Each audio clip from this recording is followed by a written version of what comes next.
바벨론 증후군, 하나님이 흔드실 때 보이는 길. 창세기 11장 1절에서 9절 말씀. 온 땅의 언어가 하나요, 말이 하나였더라. 이에 그들이 동방으로 옮기다가 시날 평지를 만나 거기 거류하며 서로 말하되, 자 벽돌을 만들어 견고히 굽자 하고, 이에 벽돌로 돌을 대신하며 역청으로 진흙을 대신하고,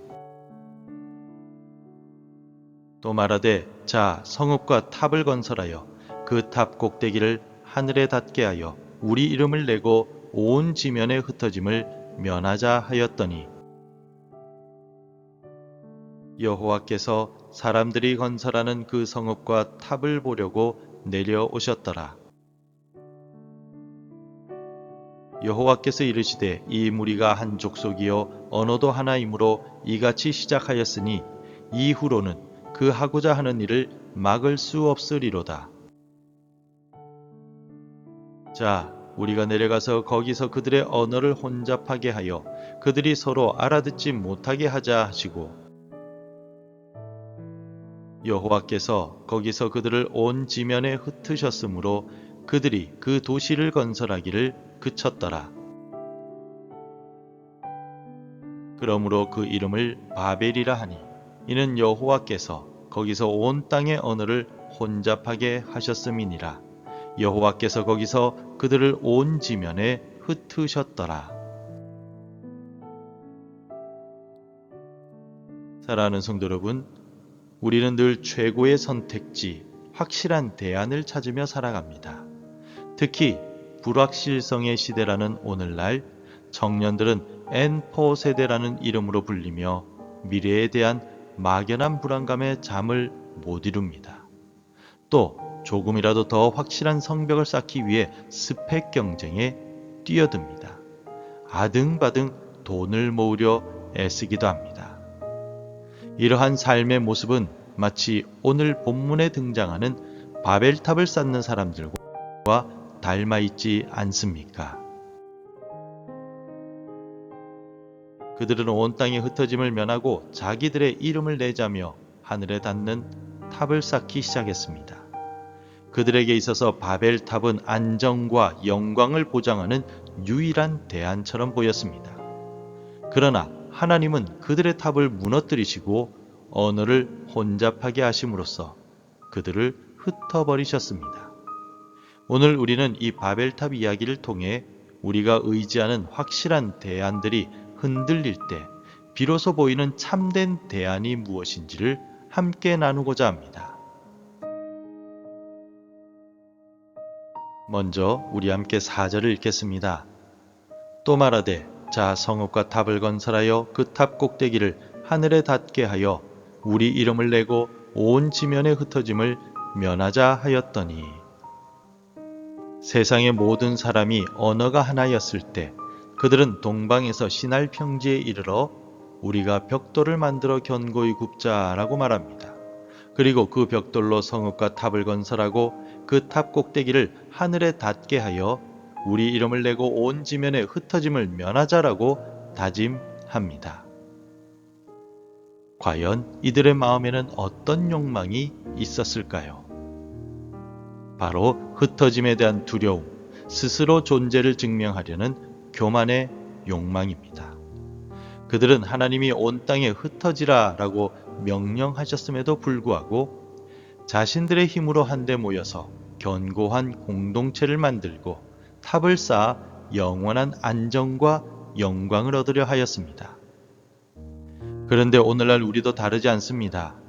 청년들은 미래의 불안정성 앞에서 대기업 입사라는 바벨탑을 쌓습니다.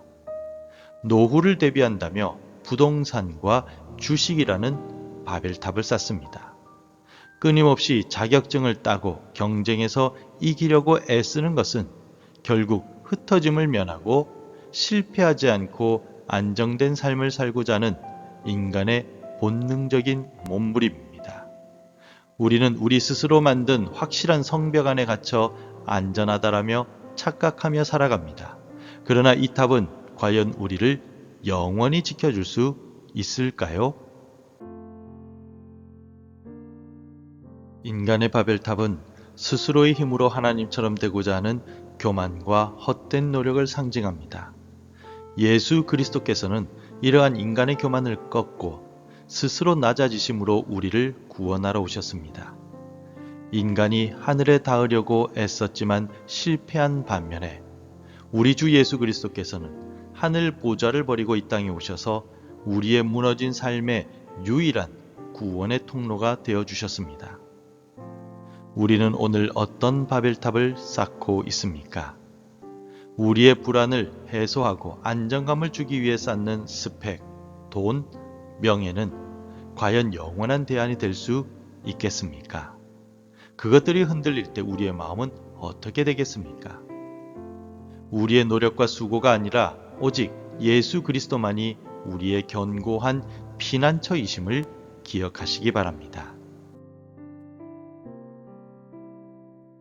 인간은 하늘에 닿는 탑을 쌓는다며 기세등등했지만 정작 하나님은 그 탑을 보시려 강림하셔야 했습니다. 하나님께서 내려오셨다라는 말씀은 인간의 탑이 하나님께서 보시기에는 너무나도 미미하고 하찮은 존재였음을 역설적으로 보여줍니다. 하나님은 그들의 교만한 계획을 보시고 어떤 말씀을 하셨습니까? 자, 우리가 내려가서 거기서 그들의 언어를 혼잡하게 하여 그들이 서로 알아듣지 못하게 하자 하시고, 하나님은 결국 그들의 언어를 혼잡하게 하시고 온 지면에 흩으심으로써 바벨탑 건축은 중단됩니다. 인간은 흩어짐을 면하려 하였으나 하나님의 뜻에 의해 강제로 흩어지게 된 것입니다. 이 말씀이 오늘 우리에게 무엇을 말해주고 있습니까? 때로는 하나님께서 우리의 헛된 확실한 대안들을 흔드시고 우리가 의지하던 것들을 무너뜨리실 때가 있다는 것입니다. 직장에서의 실패, 예상치 못한 질병, 경제적인 어려움이나 인간관계의 단절. 우리가 쌓아 올렸던 바벨탑이 흔들리고 무너질 때 우리는 비로소 우리가 얼마나 연약한 존재였는지, 그리고 오직 하나님만이 우리의 참된 피난처이심을 깨닫게 됩니다. 더 이상 이 땅에서 어떠한 대안이 없음을 깨닫게 될 때 하나님은 비로소 우리에게 하나님이라는 유일한 대안을 제시하시는 것입니다. 바벨탑 사건으로 인해 흩어지고 분열된 인류를 하나로 모으신 분이 바로 예수 그리스도이십니다. 오순절 성령 강림 사건은 바벨탑 사건의 역전을 의미합니다. 각기 다른 언어를 가진 사람들이 한자리에서 성령으로 충만하여 하나님의 큰 일을 말하며 복음 안에서 다시 연합하게 되었습니다. 그리스도께서는 흩어진 우리를 모으시고 죄로 인해 단절된 하나님과의 관계를 회복시키시는 화해의 주님이십니다. 지금 혹시 여러분의 삶의 바벨탑이 흔들리고 있습니까? 의지하던 것들이 무너져서 대안이 없음의 상황에 처해 있습니까? 두려워하지 마십시오. 하나님이 흔드시는 것은 우리를 무너뜨리려는 것이 아니라 더 크고 확실한 대안이신 주님께로 우리를 이끌기 위함입니다. 고통스러운 순간일지라도 그 안에서 하나님의 음성을 듣고 오직 예수 그리스도께로 나아가는 기회로 삼으시기 바랍니다. 사랑하는 성도 여러분, 우리는 오늘 창세기 바벨탑 이야기를 통해서 흔들리지 않는 삶을 향한 인간의 헛된 몸부림과 하나님이 흔드셔야 비로소 보이는 참된 길에 대해 함께 묵상했습니다. 세상의 불확실성 속에서 우리는 끊임없이 자신만의 바벨탑을 쌓아 올리며 안정과 영광을 추구합니다. 그러나 그 탑은 언젠가 흔들리고 무너질 수밖에 없는 모래성과 같습니다. 기억하십시오.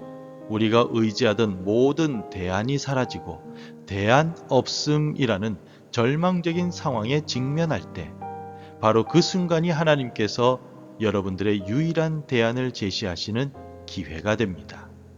우리의 힘으로는 결코 하늘에 닿을 수 없지만 하늘 보좌를 버리고 우리에게 오신 예수 그리스도만이 우리의 유일하고 영원한 피난처가 되십니다. 그분 안에서 우리는 흩어짐의 두려움을 넘어 참된 평안과 소망을 얻게 될 것입니다. 사랑하는 성도 여러분, 오늘 이 새벽 혹시 여러분의 삶에 흔들리는 바벨탑은 없습니까? 우리의 노력과 수고가 아니라 오직 예수 그리스도만이 우리의 모든 불확실성에 대한 확실한 대안이심을 믿고 주님께 우리의 삶을 온전히 내어드립시다. 주께서 책임지시고 우리를 붙드시고 인도해 주실 것입니다. 기도하겠습니다. 사랑과 은혜의 하나님, 불확실한 세상 속에서 우리는 늘 불안하여 자신만의 바벨탑을 쌓기에 급급했습니다. 스펙과 돈과 명예를 쫓아 헛된 안정감을 찾으려 했던 우리의 교만을 용서하여 주옵소서. 우리의 의지할 모든 것들이 흔들리고 대안 없음에 절망 가운데 놓일 때 오직 예수 그리스도만이 유일한 대안이심을 깨닫게 하옵소서. 주님 안에서 참된 평안과 소망을 얻게 하시고 세상의 헛된 탑이 아닌 영원한 주의 나라를 바라보며 오늘을 살게 하옵소서. 예수 그리스도의 이름으로 기도드립니다. 아멘. 계속해서 함께 기도해 주시기 바랍니다. 오늘을 살아가며 주님만이 유일한 삶의 대안이심을 깨닫게 하소서. 내가 쌓으려고 했던 헛된 바벨론을 포기할 수 있는 믿음을 주옵소서. 불확실한 세상 속에서도 주님만을 바라보며 평안을 누리게 하소서. 하나님의 말씀으로 하루를 시작하는 은혜를 주옵소서. 오늘도 말씀대로 살아가며 열매 맺는 하루가 되시기를 축복합니다.